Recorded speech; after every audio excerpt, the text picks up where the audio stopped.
Dear Miss Love, hindi ko akalain na sa dami ng taong naisakay ko bilang taxi driver, ang pinaka-hinding-hindi ko makakalimutan ay ang araw na sumakay sa taxi ko si Abby, ang aking inaanak.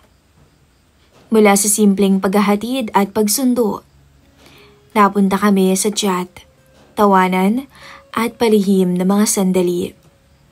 Hanggang sa dumating ang tukso na hindi ko na kayang pigilan. Alam kong mali, pero paano ko pipigilan ang pusong natutong magmahal kahit sa paraang hindi dapat? Ito po ang aking kwento. Sana'y magustuhan niyo. Ako po si Rodolfo, 42 na. Isang matandang binata na halos kalahati ng buhay ay ginugol sa pagmamaneho ng taxi dito sa Maynila. Wala akong asawa, wala ring anak. Siguro dahil natakot akong magkapamilya. Baka hindi ko kayanin ang responsibilidad. Sa gabi, pagod na pagod ako. Madalas umuuwi lang ako sa maliit kong inuupahang kwarto sa Sampaloc. Tapos gigising kinabukasan para ulit bumiyahe. Paulit-ulit lang ang routine ng buhay ko. Pero isang araw, isang pasahero ang nagpabago sa takbo nito. Nakapark ako doon malapit sa isang kilalang university sa Espanya. Naghihintay ako roon kung may mga estudyanteng sasakay. Maya-maya lang, bigla kong napansin ang isang pamilyar na muka. Dalaga na, maganda, maayos manamit, maputi, mahaba ang buhok na may bitbit na libro at laptop bag. Paglapit niya, napangiti talaga ako nung makilala ko siya. Pero siya ang unang bumati. Ninong? Bulong niya, parang nagulat din. Nalaki ang mga mata ko. Abigail? Oo, siya nga. Si Abigail, anak ng kumpare kong matagal nang nasa probinsya. Noong binyag niya, ako ang isa sa mga kinuha nitong ninong. At simula noon, bihira ko na siyang makita. Ang huling kita ko yata sa kanya elementary pa lamang siya. At ngayon, dalagang-dalaga na. Ang laki ng pinagbago. Grabe, ikaw nga. Nakangiti niyang sabi habang sumasakay. Hindi ko alam kung bakit parang tinamaan ako. Ngiti pa lang niya, Miss Love. Parang may kakaibang kumurot sa dibdib ko. Pero pinilit kong maging normal. Oo, ganun talaga. Hanap buhay. Ikaw, dito ka na pala nag-aaral. Ang laki mo na. Tumawa siya. Yung tawang parang musika. College na po ako, Ninong. First year, nursing. Ganun ba? Kumusta ang papa mo? Ayos lang naman po. Ganun pa rin, mahilig magtoma sa kanto. Biro ng dalaga. Napangiti ako. Habang umaandar ang taxi, panay ang kwento niya kung paano siya pinadala ng mga magulang mula probinsya para dito mag-aral. Kung paano siya naninibago sa Maynila. Ako naman tahimik lang na nakikinig. Pero sa bawat sulyap ko sa kanya, nakikita ko yung inosenteng ngiti niya. At doon ko naramdaman ang isang bagay na hindi dapat. Salamat po, Ninong ah. Buti kayo yung nasakyan ko. Parang mas kampante tuloy ako ngayon pag kayo yung nagmamaneho. Sabi niya nung maihatid ko siya sa dorm niya. Napangiti ako. Pero sa loob-loob ko, parang may apoy na biglang sumiklab. Alam kong bawal, pero bakit sa unang pagkakataon, parang may dahilan akong muling umasa. Simula nung araw na nasakyan ako ni Abigail, parang nagbago ang araw-araw kong biyahe. Ngayon, siya na palagi ang laman ng isip ko habang nasa kalsada. Halos gabi-gabi, nagme-message na siya sa akin. Nong, may klase ako bukas ng 7 a.m. Pwede po ba kayong magsundo? O kaya naman, uwian ko ho mga 6 p.m. Baka pwede naman kayong dumaan. Siyempre, hindi ko matanggihan. Para bang biglang nagkaroon ng dahilan ng pagod kong katawan na magmaneho. Kapag siya ang pasahero, magaan ang trapiko. Unti-unti, naging parte na ng routine ko ang pagsundo at paghahatid kay Abby. Kapag papasok siya sa universidad, ako ang nagdadala. Kapag uwian, ako rin ang naghihintay.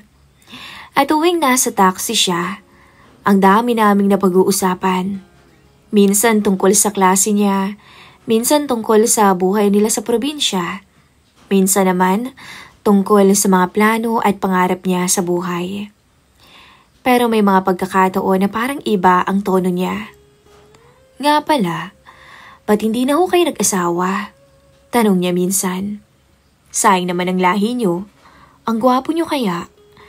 Alam mo ba Ninong, may aaminin ako sa inyo. Ano naman yun, Iha?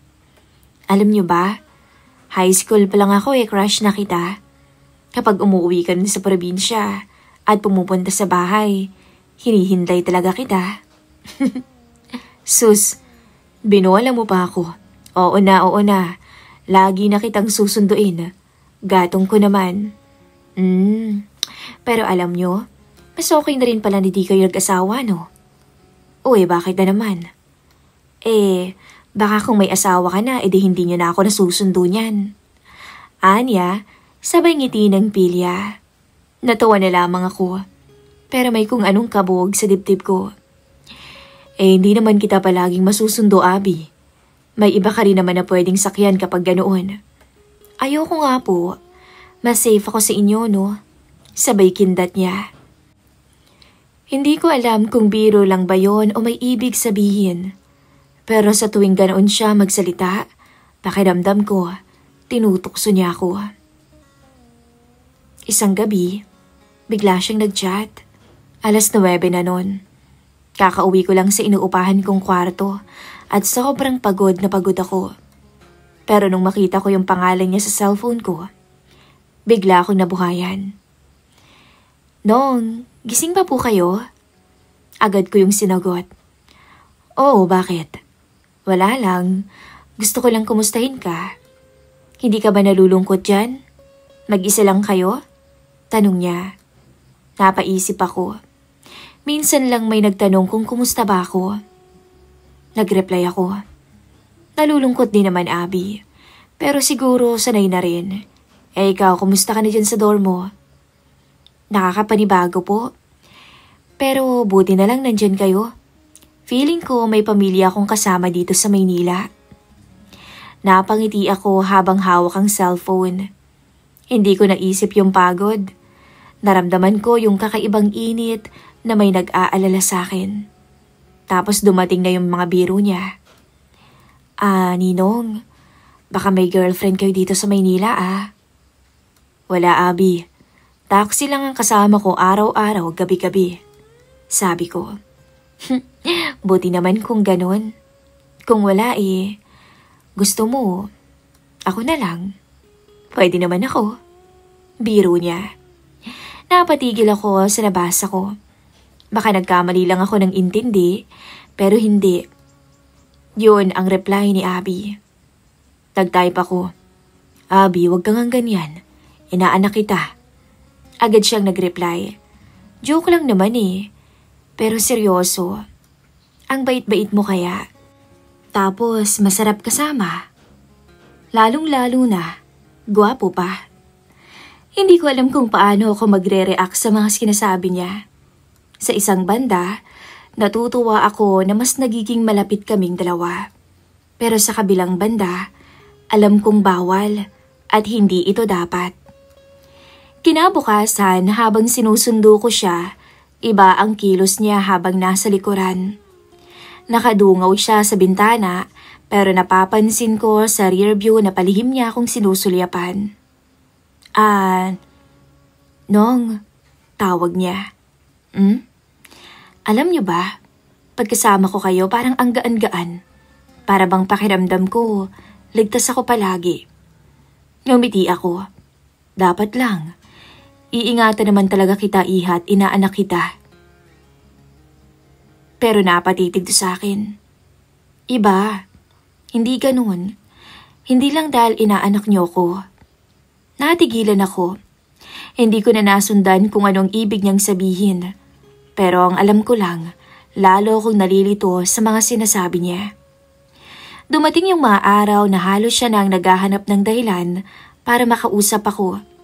Kapag hindi ko siya nasusundo, magchat-chat siya. Nong, bakit di kayo nagpaparamdam? Namiss ko kayo. Minsan naman, baka may date na kayo Sabihin niyo sa akin, magtatampo ako. Sa totoo lang, nakakatawa siya. Pilya. Pero sa likod ng mga biro, ramdam ko na may kakaiba. At doon nagsimulang tumibok ng mas mabilis ang puso ko tuwing nakikita ko siya. Isang gabi, habang naghatid ako ng ibang pasahero, nagchat siya ulit. Hindi ako makatulog. Gusto ko kayong makausap. Pinark ko muna yung taxi saglit at sinagot siya. Bakit, may problema ba? Wala naman. Naisip ko lang, namiss ko kayo. Napahawak ako sa dibdib ko. Ano ba to? Bakit ba ganito yung mga sinasabi niya? Abby, nandito lang ako para sa'yo. Sige na, matulog ka na.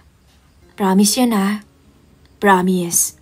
Kaya love na love kita Pagka-uwi ko ng gabing yun, nakahiga ako pero hindi ako makatulog. Iniisip ko yung mga chat niya, yung mga ngiti niya, yung mga biro na may halong lambing. Si Abigail. Siya yung dahilan, Miss Love, kung bakit muling may sigla ang buhay ko. Pero kasabay nito, ramdam kong may apoy na unti-unting lumalakas. Apoy na pwedeng sumunog sa aming dalawa kapag hindi napigil. At doon ko naisip, hanggang kailan ko naman kayang itago ang damdamin ko? Hanggang saan naman kami dadalhin ng mga biro at landian?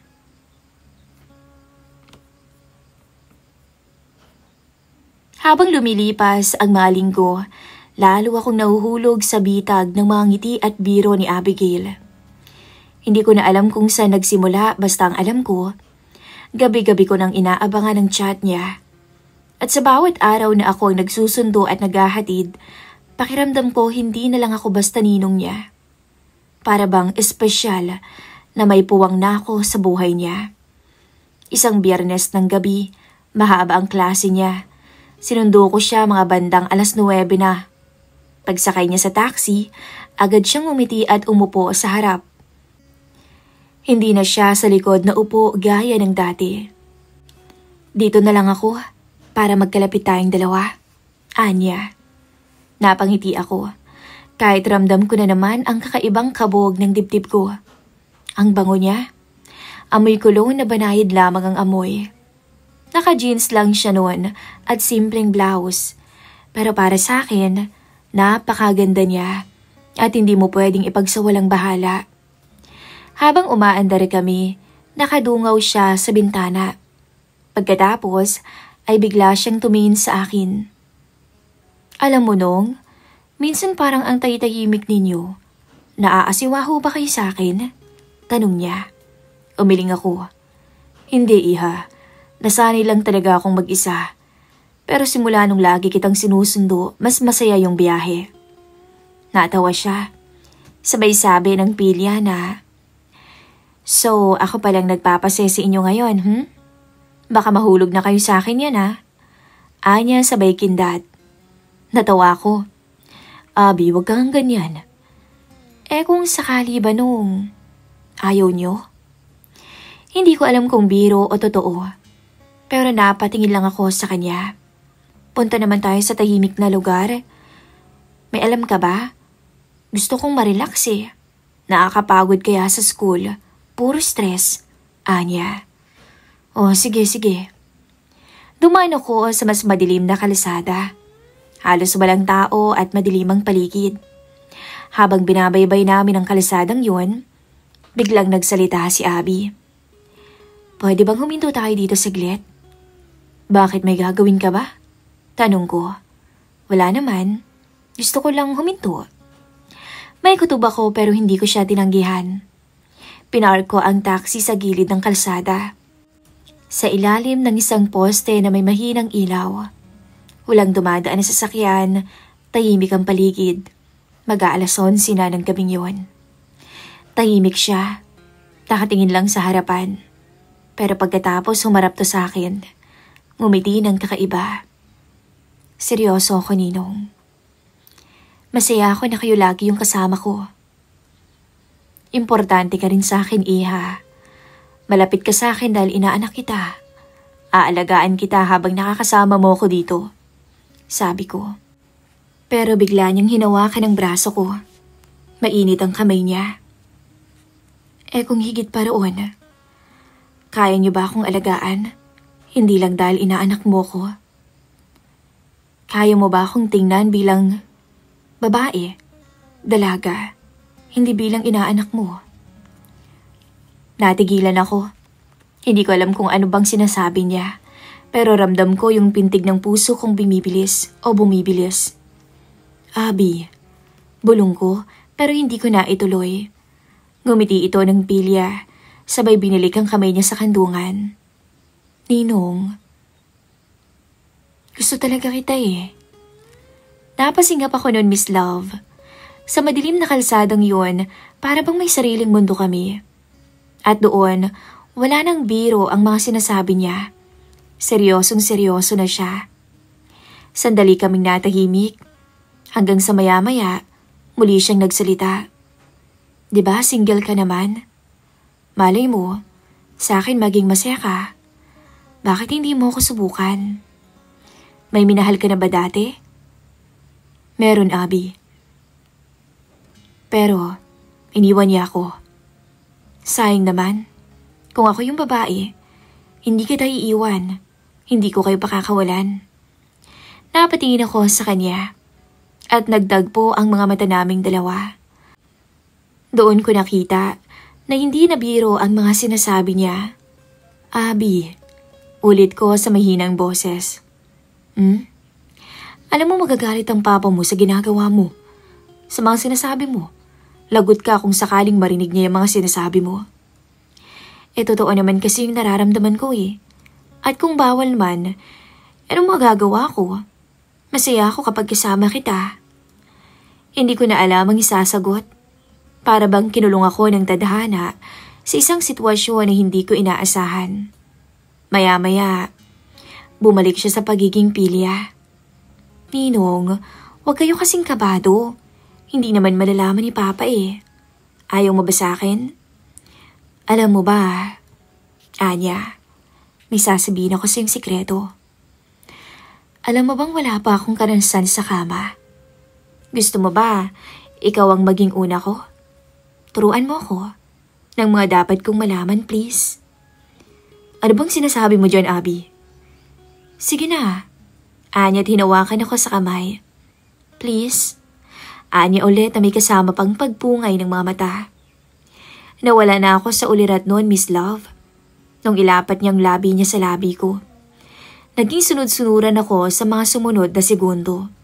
Hanggang sa, teka, hindi ganyan, Abi. Tumawa siya. Mali ba? Hinalikan ko siya. Tinuro ko sa kanyang lahat. At ang kinagulat ko, Miss Love, nung kalasin niya ang suot niyang uniforme. Doon, hindi ko sukat akalain na masisilayan ko yung lahat sa kanya. At sa isang iglap, naangkin ko siya. Binigay niya yung sarili niya sa akin ng walang pag-aalinlangan. At hindi ko akalain na mangyayari yun. Sa loob ng kotse, nagtampisaw kaming dalawa. Hindi ko naisip yung bukas. Lalang isip ko'y nasa oras na iyon. Yung kasama ko siya. At opo, ako ang unang karanasan niya. Hindi siya nagsisinungaling.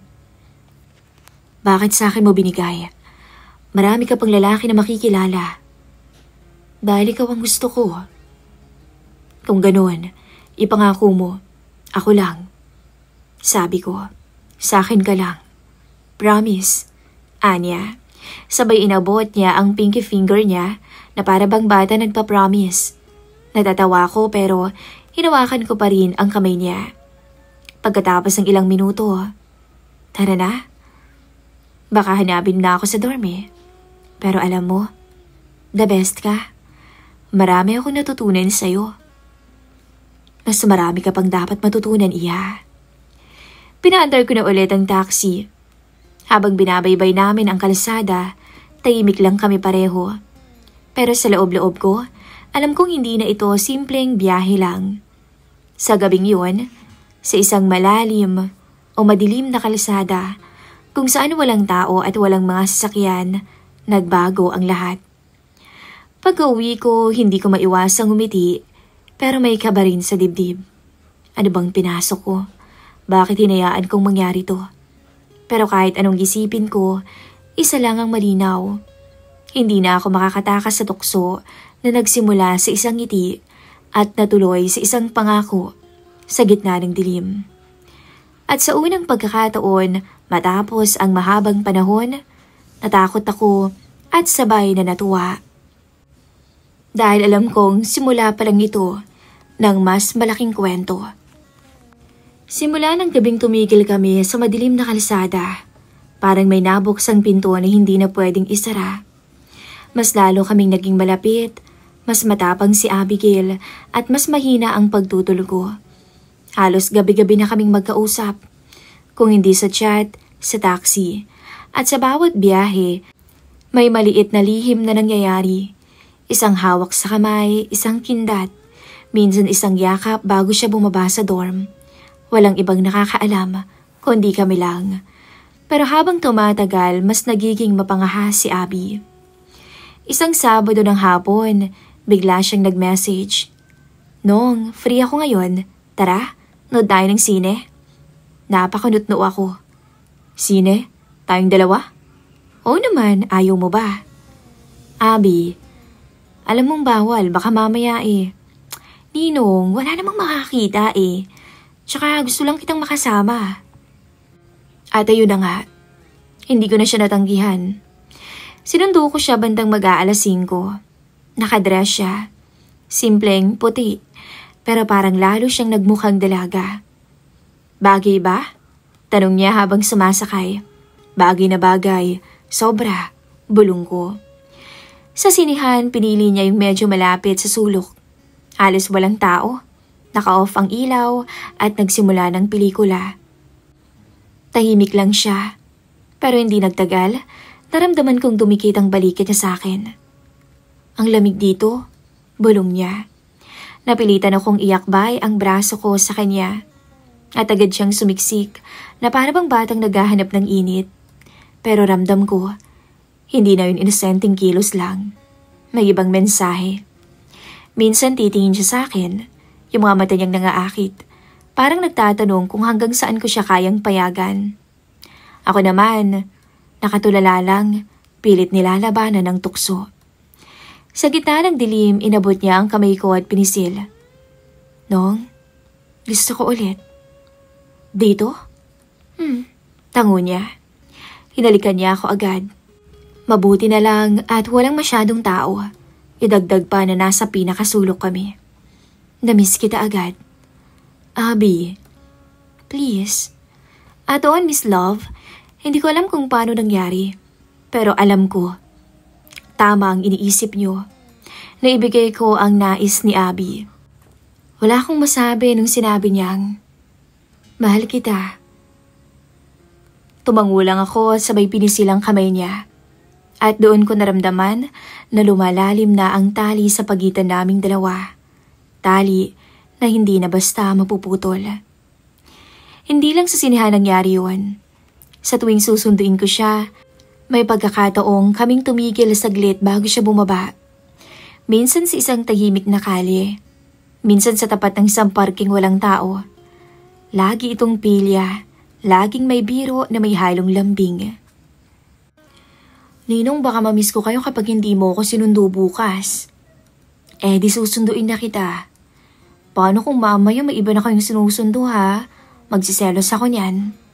Parang bata. Pero kinikilig ako kahit may edad na ako. Nakakalimutan ko yung mga problema ko. At kapag ganun na ang tono niya, hindi ko alam kung paano ko siya tatanggihan. Isang gabi, matapos ko siyang ihatid sa dorm, hindi pa siya agad bumaba. Nakatingin lang siya sa akin.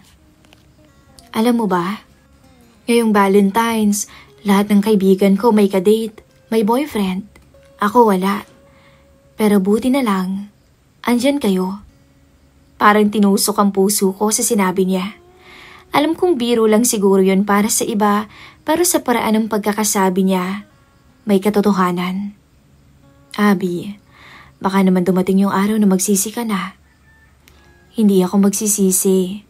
Basta wag niyo akong iiwan At bago siya bumaba, yumakap siya sa akin ng mahigpit na para bang ayaw na niyang kumalas. Pagkatapos ay hinalikan ako sa labi. Mamimiss kita. Simula noon, naging paulit-ulit na. Parang may sariling mundo kami. Sa taxi, sa kalsada, minsan kahit simpleng mall o kainan, lagi siyang malambing at pinapakita nito sa iba. Alam kong mali, Miss Love, pero bawat ngiti niya, bawat hawak niya ng kamay, nagbibigay sa akin ng lakas na matagal ko nang hindi nararamdaman. Sa totoo lang, minsan natatakot ako. Baka may makakita, baka may makapansin, pero laging may paraan si Abby. Alam niya kung paano magtago, kung paano maging pilya pero ligtas. Naalala ko yung isa pang gabing pauwi siya. Tumigil kami sa isang madilim na parte ng kalye. Gaya ng dati, wala nung dumadaan. Doon may nangyayaring milagro sa amin. Halos mahigpit ang kapit ko sa manibela. At nang matapos yun, tuwang-tuwa siya. Ayos ba? Pagka-uwi ko ng gabing yon, humiga ako pero hindi ako makatulog. Bumabalik-balik sa isip ko yung hawak ng kamay niya. Yung mga titig niya, yung mga yakap. Paulit-ulit na nangyayari at paulit-ulit din yung kaba at saya na nararamdaman ko. Hindi ko alam, Miss Love, kung saan kami dadalhin nito. Basta ang alam ko, hindi ko na kayang tigilan. Si Abby ang dahilan ng bawat araw ko. Siya ang dahilan kung bakit muling may kulay ang mga gabi at araw ko.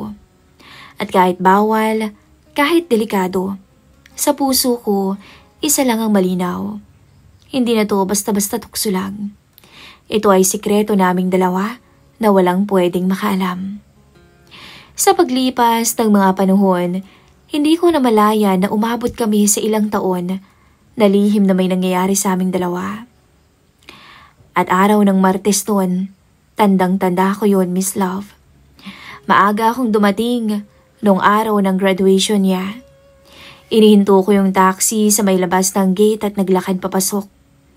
Nakikisama sa mga magulang at kamag-anak na abala sa pagkuha ng litrato at pag-aayos ng bulaklak. Hindi ko alam kung tama bang narito ako, pero ramdam ko na kailangan kong masilayan ang pinaka-importanting araw sa buhay niya. Ang sandaling matagal na naming inaantay. Sa entablado, nakita ko siyang nakasuot ng toga. Hawak ang diploma na bunga ng 4 na taong pagsisikap niya. Ang ngiti niya ay malawak, pero may sandaling tumama ang mga mata niya sa akin. Mabilis, halos walang nakapansin, ngunit sapat para ipadama niya sa akin na alam niyang naroon ako para sa kanya. Nagbalakbakan ng lahat at tumulo ang luha ko nang hindi ko namalayan. Pinunasan ko agad yun dahil baka may makakita. Matapos ang lahat, nag-chat siya. Salamat sa lahat, Ninong. Magkita tayo mamaya kahit saglit lang. Agad akong pumayag. Nagkita kami sa maliit na parke malapit sa campus. Tahimik doon, malayo sa ingay ng selebrasyon. Nakaupo siya sa bench, hawak ang isang bulaklak na bigay ng kaklase niya. Nung lumapit ako, tumayo siya at ngumiti, pero may lungkot sa mga mata niya. Congrats, Iha. Sabi ko at pilit na pinatatag ang boses. Natupad mo na, tapos ka na. Noong, mahina niyang sambit. Kung hindi dahil sa'yo, baka hindi ko naabot to. Ikaw ang sandalan ko. Umiling ako. Ikaw ang nagsikap, Abby. Ako'y dumaan lang sa buhay mo para maghatid, magsundo, at makinig. At syempre, alam mo na. Pero ikaw ang lumaban hanggang dulo. Tatahimik siya. Ilang saglit, tinitigan niya ako na parang ayaw niyang pakiwalan ang tanawin. Uuwi na ako sa amin. Matagal tayong hindi magkikita niyan. Parang may pumisil sa dibdib ko Kahit alam kong darating ang araw na ito. Iba pa rin pala kapag narinig ko na sa mismong labi niya. Alam ko, sagot ko.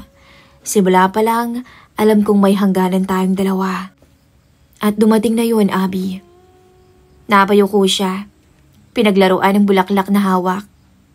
Masaya ako. Mamimiss kita. Lumapit ako at marang dinampi ang kamay ko sa kanyang balikat. Mas lalo na ako.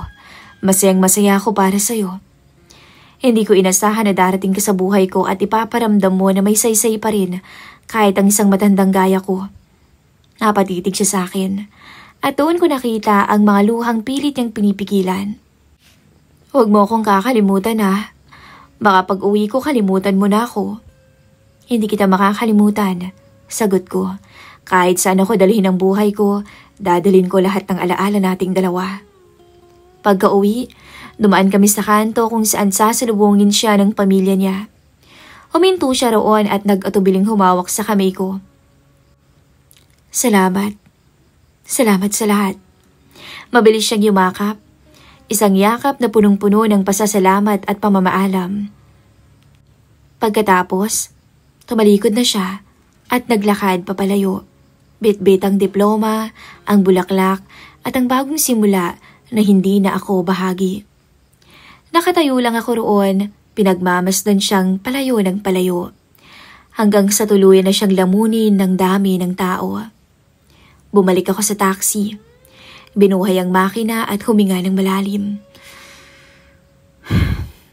Habang dinadaanan ko ang mga kaling sanay na sa akin, pakiramdam ko'y may kulang na. Wala na ang mga tawag niya para sunduin. Wala na ang mga birong palihim lang naming naiintindihan. Sa bawat pasaherong sumasakay, sa bawat metrong tumatakbo, dala ko ang alaala ng isang bawal na pagmamahalan. Hindi na ito maibabalik pero hindi rin ito mabubura. At sa huli, natutunan kong may mga tao talagang dumarating para baguhin ka, hindi para manatili, kundi para ipaalala na kaya mo pa ring magmahal kahit na sandali lang. Maraming salamat po sa pakikinig ng aking kwento. Muli, ako po si Rodolfo. At ito ang aking kwento. Maraming salamat po sa pagbabahagi ng inyong kwento, Sir Rodolfo.